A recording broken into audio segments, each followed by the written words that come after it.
don't worry about the dude in Canada that got something to say, or a dude in the UK got something to say, or even a dude like Mysonne who went to the penitentiary for robbing an innocent cab driver, right? You know, this dude 3 years ago was scalping tickets for the BET Awards in downtown L.A. Same dude that, you know, might be a little salty because I convinced Game not to sign him. Y'all remember he was running around behind Game. He was running, yes. But he was trying to be a rapper, right? So, you know, I convinced Game, you know, not to sign the dude because I didn't think he was worthy of our staff anyway. You know, I got a personal relationship with Mysonne, so it was kind of weird that he does what he does, but I think he's moving into the position of being this type of advocate or some shit. Like when the Black Lives thing kicked off, I seen him step out there. You know, that's cool. That's what you want to do. I commend you for it, but who you are and what you stand for, it don't count in my world. I'm seeing he's saying I got paid. Hey, bro, I didn't get paid. I did the interview for free. Wack don't need no money, Mysonne. You need the money, Wack. Wack, you the one that's still trying to rap and do shit and charging the kids, the schools $2,500 to go speak to the kids. I go to the juvenile halls for free. I speak to the kids for free. I don't. That's your hustle. So I understand why he might need my name because there's no real relevance to his name. So I get it. So when people think and their opinion don't matter because their way of thinking and their frame of mind is theirs, that would make me like them. That would make me a follower, a sheep. And I'm a wolf. And unfortunately, bro, you know, we make our own rules and we set our own pace. My table knew I was doing the interview. Everybody knew I was doing the interview. I told academics on Instagram to set the interview up. Did I not? Uh-huh. I told her. I didn't hide it.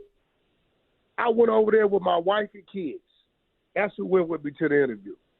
Set little Danny down, and my whole thing, my approach was not a rat approach because I don't see him as that. Watch this.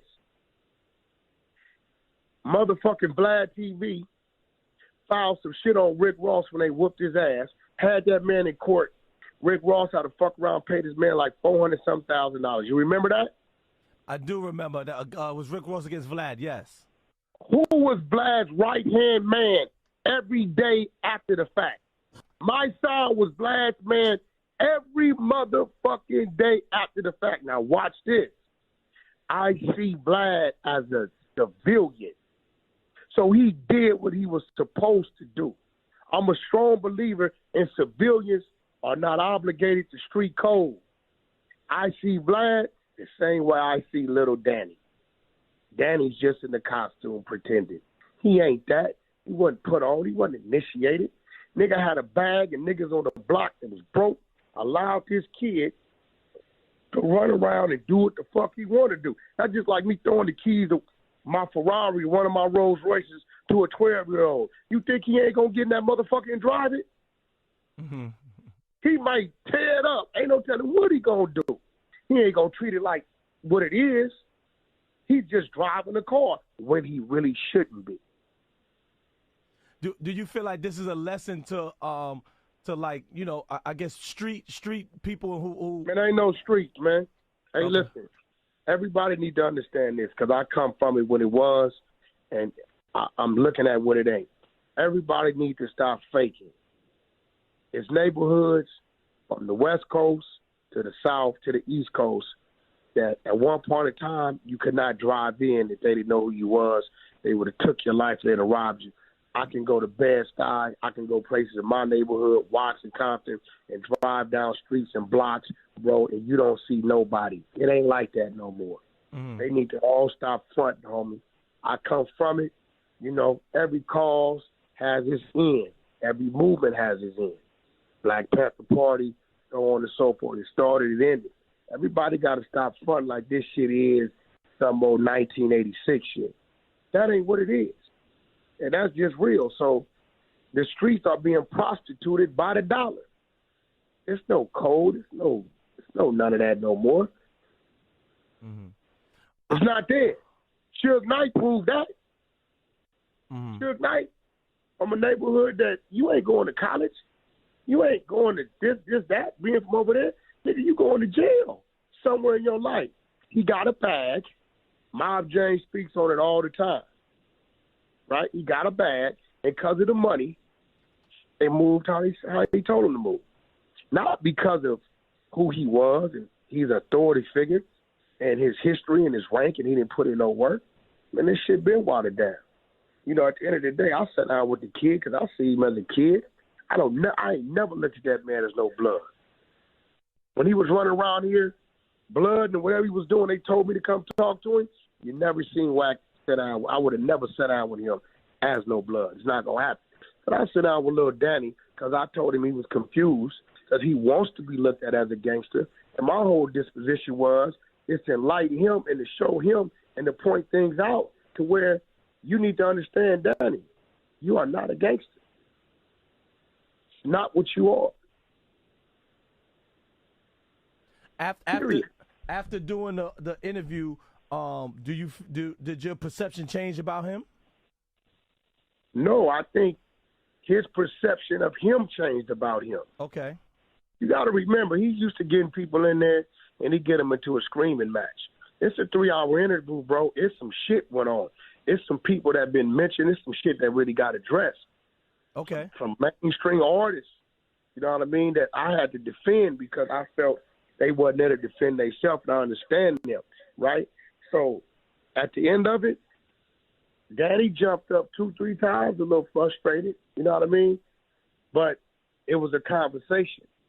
See, when people like Meek Mills go wrong, they say, you this, you this, you this, you that. You popping like when you see him is on. And that's cool. Just when you see him, let it be on.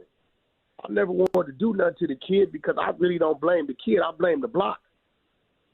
If the block don't allow him to come in there and do that, if the block don't tell him about history that happened before him, he never has any ammunition to go in and say anything anyway.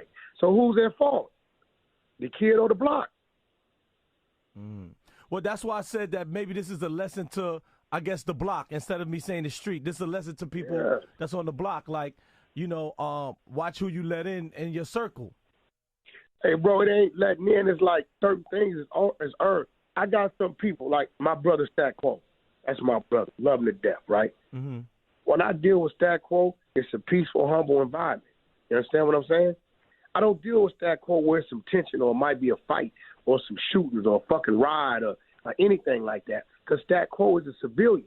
And if I put him in a situation or a position where something happens and they just so happen to get his license plate and go to his house and knock on the door and say this, Stat Quo is going to respond to that in the way that he should with the mind frame of a civilian. So as a friend, right, I'm going to keep him out of those situations, right? Mm-hmm. You got to know what's around you, who you taking where, and what you doing. They let this kid tell them, go do this, go do that, go do this, go do that. What did this kid earn? What did he go through? How did he get that type of say-so and control? The bag is shallow. Mm-hmm. It's shallow, and that's just what it is. Nobody wants to admit because a lot of people use on street as they leverage to get in or have an identity, right? I haven't been a gangbanger in 25 years, bro. I haven't woke up hating the Crip or wanted to do something to somebody in blue for 25 years. I got Crip partners, Crip comrades. I don't even disrespect the C in conversations when I'm talking to people because I know I may hang up the phone and my Crip partner may call me and I'm going to feel like I'm a buster for conducting myself like that. Mm-hmm. So I see life different. End of the day, those that are obligated and bound to this shit, then you're going to be held accountable for it. Wack can't tell. I can't cooperate with the police. I don't care if you did something to my daughter, my mama, the code I'll fall up under because I got to deal with it the way of the streets. But a civilian is never subject to those ways. Period. Okay. You want to shout out somebody in New York? Because, you know, the whole New York City is listening right now. Oh, yeah. I mean, it was really for me because, like I said, I feel like as an outsider, I just need clarity. And you, self, bro, play what you want to play. Don't let nobody dictate. This is entertainment, bro. And you are a DJ. You in a position you in because you know what people want to hear to be entertained. So what? That block may not like it, but those kids over there might enjoy it. Don't let nobody tell you what you can and can't play. Yo, bro, let's keep it real. Back when Jay-Z and Nas was doing their thing, they told K. Slade not to play Ether. What the fuck did Slade do? He dropped it. Dropped it, He said, this is hip-hop. They battling. I'm playing it. They got to hear both sides. Like, bro, you got an obligation to service the people because we want to be entertained. If they don't like it, tell them turn the radio on, bro. But don't let nobody dictate what you can and can't play. You already got to deal with your PD. Now you're going to let the streets determine what you can and can't play. You went in because you thought it was hot. It might be a message that's not for them, but for somebody else. That's just real shit. 100. All right, thank you.